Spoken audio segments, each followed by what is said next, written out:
जी बिल्कुल, जो मेरी मजबूरी को समझने वाला होगा, जो मेरा हम सफ़र अच्छे तरीके से आखिरी सांस तक चलेगा, ज़ाहिर सी बात है फिर मैं कर लूँगी। तो पहले आपने बहन की शादी करनी है। जी बिल्कुल। आप देख सकते हैं कि मेरी जवान बहन है, इंसान की लोगों की बाहर की नज़रें नहीं अच्छी होती हैं। मैं इसको किस तरह बाहर लेके जाती हूँ मुझे पता है। हर तरह का लोग बात करके चले जाते हैं। हेलो नाजरीन, कैसे आप सभी। तो भाई एक ऐसी पाकिस्तान की रियल स्टोरी लेकर आए हैं, यानी कि आज पाकिस्तान के अंदर क्या सिचुएशन हो गई है। आम आदमी का जो है जीना बिल्कुल भाई खत्म हो चुका है। यानी कि भाई ऐसी नौबत आ चुकी है कि वीडियो बना बना के एक तरह से हेल्प मांगने की जरूरत पड़ी और अपनी मजबूरी बता रहे हैं कि भाई जो 1947 में इस्लामिक मुल्क पाकिस्तान बना था, आज वहां पर क्या कुछ हो रहा है। आप लोग वीडियो देखिए, उसके बाद बात करते हैं। जी नाज़रीन, आज मैं कैसी दो बहनों के पास मौजूद हूँ। इनके साथ कुछ ऐसा हुआ कि सबसे पहले तो जब इनकी बड़ी बहन ये साथ बैठी हैं, इनकी जब इनकी शादी हुई तो इनके वालिदैन की डेथ हो गई। उसके बाद इनके जब दो बच्चे हुए तो इनको भी तलाक हो गई। अभी अपनी बहन के साथ रह रही हैं दो बच्चों को लेके। कोई सहारा नहीं है, एक भाई है वो माजूर है, कोई आगे पीछे नहीं है, कोई काम करने वाला नहीं है। अब खुद ही दोनों बहनें लोगों के घरों में काम करती हैं और कमा रही हैं और बच्चों को पाल रही हैं। बहुत मुश्किल हालात हैं जिस वजह से अब मीडिया के सामने आना पड़ रहा है। बाकी हम स्टोरी इनकी ज़बानी जानते हैं। अस्सलाम वालेकुम बहना। वालेकुम अस्सलाम।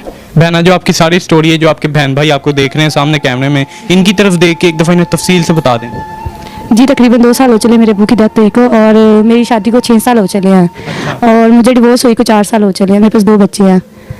तो मैं अपने अबू के साथ ही रहती रही हूँ। अबू बीमार थे, उनकी डेथ हो गई है। मुझसे छोटा भाई है, वो माजूर, उनकी टांग टूटी हुई है, और मुझसे उससे छोटी मेरी सिस्टर है, अभी कुंवारी है।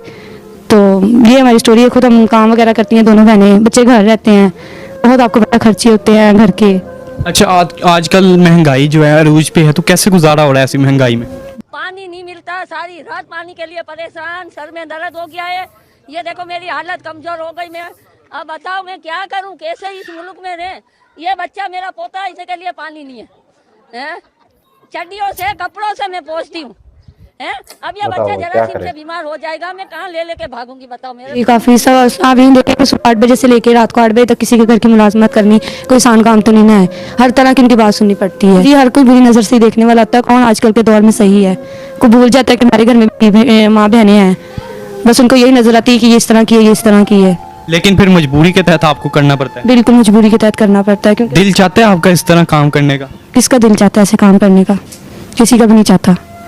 बस मजबूरी को तहत देख के फिर करना पड़ता है ये काम बाहर। नाज़रीन, सुना आपने इनकी ज़ुबानी कि भाई जो है वो छोटा है और उसकी टांग टूटी है, वरना क्या पता इस तरह इन बहनों को मीडिया के सामने आने की ज़रूरत ना पड़ती। इन्होंने बताया कि किसी के घर काम करते हैं तो उनके 100 तरह के ताने सुनने पड़ते हैं, लेकिन फिर बर्दाश्त करना पड़ता है। और आजकल लोगों की नज़रें भी नहीं ठीक, लेकिन फिर भी मजबूरी के तहत अपनी रोटी पूरी करने के लिए, बच्चों का दूध पूरा करने के लिए इन बहनों को काम करना पड़ता है। आप मुझे बताते चलें कि जो आपके बहन भाई आपको देख रहे हैं सामने कैमरे में, इनकी तरफ देख के इन्हें बता दें कि क्या अपील करना चाहेंगी इनसे कि किस हद तक की आपकी मदद करें। आप देख लें कि मेरी जवान बहन है, और मैं यही कहूँगी कि मेरे 2 बच्चे हैं और भाई मजदूर है, मेरी हेल्प करें थोड़ी सी।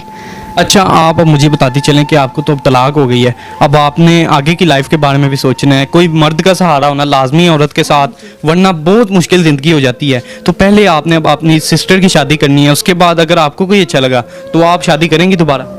जी बिल्कुल, जो मेरी मजबूरी को समझने वाला होगा, जो मेरा हम सफ़र अच्छे तरीके से आखिरी सांस तक चलेगा, ज़ाहिर सी बात है फिर मैं कर लूँगी। तो पहले आपने बहन की शादी करनी है। जी बिल्कुल।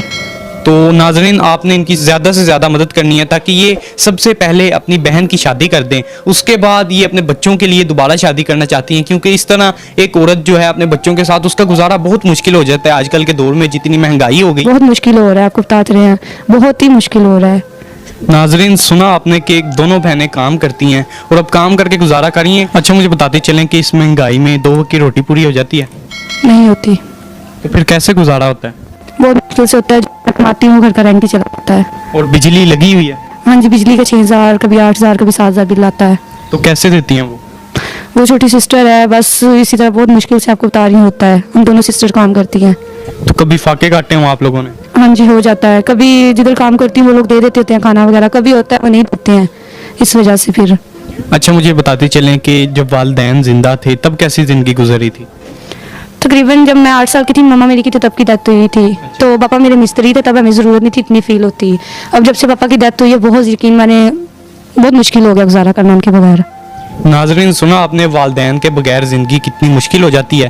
पहले जब वालिद ज़िंदा थे तब पता भी नहीं चलता था कि ये भी मुश्किल है, ये भी मुश्किल है। जो वालिद थे वो सारी मुश्किलें ख़त्म कर देते थे, लेकिन अब इन्हें महसूस होता है कि ये भी आसान था उस वक्त, ये भी आसान था जब मेरे वालिद ज़िंदा थे, लेकिन अब सब कुछ मुश्किल हो गया है। अच्छा, अब जब आप घरों में काम करती हैं वहाँ पर मुश्किलात पेश आती होंगी आपको, क्या है एक मर्द का सहारा औरत के साथ लाजमी हो चुका है। आप लोगों को चाहिए कि इनकी ज़्यादा से ज़्यादा मदद करें ताकि जल्दी से जल्दी ये अपनी बहन की शादी करके उसके बाद ये अपने बारे में भी कुछ सोचें। और आप मुझे बताती चलें कि जाते जाते हम आपको क्या कहना चाहेंगी।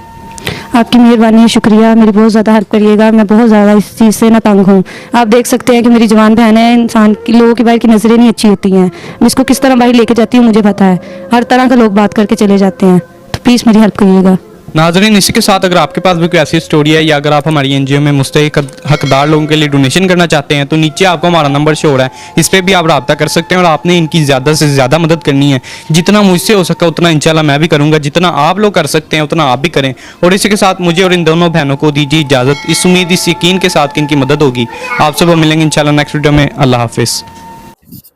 तो दोस्तों, आप लोगों ने वीडियो में देखा, यानी कि जो एक्चुअल रियल ग्राउंड पर सच्चाई है वो हम आप लोगों को इस चैनल पर दिखाते हैं। आप लोगों ने देखा कि पाकिस्तान के अंदर आज कैसे हर महिला वहां पर भाई जूझ रही है, क्योंकि भाई जो पाकिस्तान बना था वो एक तरह से आप कह सकते हैं ये महिलाओं के लिए पाकिस्तान नहीं है, महिलाओं के लिए है पाकिस्तान।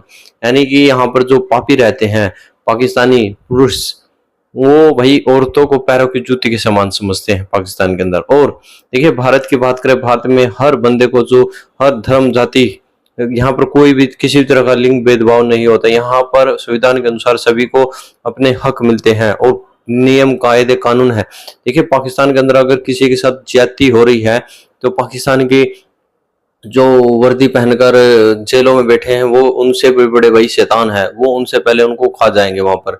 यानी कि वो उनको पहले ही नोचने के लिए तैयार बैठे रहते। ये हालत है भाई पाकिस्तान की। और भाई जो कुछ भारत के अंदर बैठकर भी पाकिस्तान के राग लापते हैं, उनके मुंह पर एक ये तरह वीडियो ये है, तमाचा है। उनको ये वीडियो देखनी चाहिए कि भाई किस तरह से वहां पर औरतें हैं रो रही हैं। यानी कि उस घर की क्या हालत होगी जो भाई ये बोलकर हेल्प मांग रही है कि भाई मेरा भाई छोटा है। और वहां पर नजरे, यानी कि भाई इस्लाम की बात कर ले तो औरतों को गंदी नजर से नहीं देखा जा सकता, बट पाकिस्तानियों ने इस्लाम को बड़ा बदनाम कर दिया है। तो ये जो आपका अपना भाई है चैनल है, ये आपको पाकिस्तानियों की काली सच्चाई है, इनका काला जो चेहरा है, इनके पीछे छिपे हुए जो दाग है, इनके पीछे जो पाप है, वो आप लोगों को हम दिखाते हैं। और भाई सांस चढ़ गया भाई, गर्मी बहुत है। जय दोस्तों, जय श्री राम। भाई मुझे चढ़ गई है गर्मी। ठीक है भाई।